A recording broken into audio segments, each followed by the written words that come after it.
it. Hey everybody, I'm Mark Walters at BigFanboy.com, and I'm here to talk about Blinded by the Light, which is, I can honestly say, one of my favorite films of the year. It's so wonderful to have you guys here in Dallas. And thank you for bringing this here so that we can kind of share it with you. Thank you. And see it.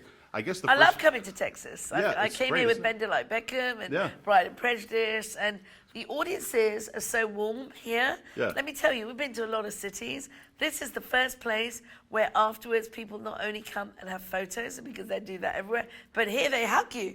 Yeah. Afterwards, everyone's a hugger in Dallas. Yep, we love those hugs. That was beautiful. And being with that audience last night and kind of seeing and being able to hear the reactions and the importance of that.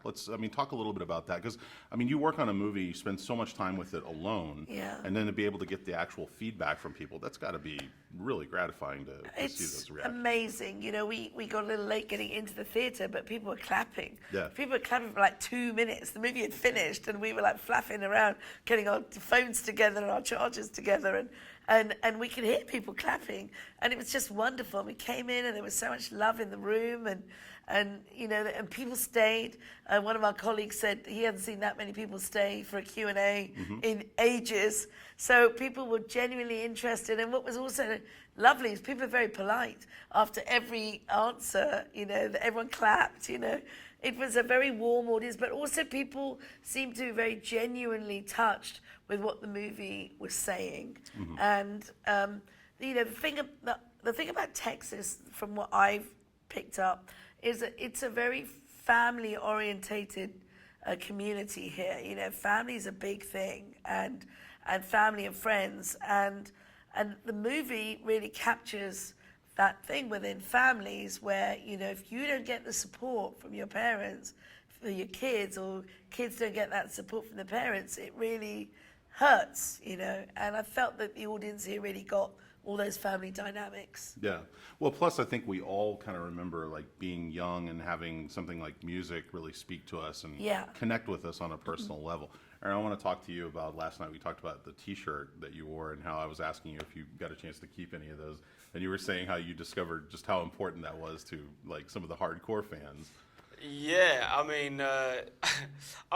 feel a bit bad when I talk to really die-hard fans, because I like his music, but Springsteen has some big fans. Seth asked about if I brought any T-shirts with me, and I was because I've got quite a few Springsteen T-shirts from fans after screenings and stuff. Give them, and he's like, "Did you bring any of them with you?" I was like, "No." He's like. You could tell deep down his blood was boiling. How dare you come on? Right. There was that lady last night in the Q&A that was quizzing you, have you gone to see Springsteen? That's your rite of passage if you haven't done it yet. You have to go do it. No, I'm 100% going to his tour next year. He's going to be in London, and then me, Gurinder, Seth, Roops, and Vivek, we're all going to go. And That's we're going to great. party. So instead of 2 brown faces, they're going to see 5 now.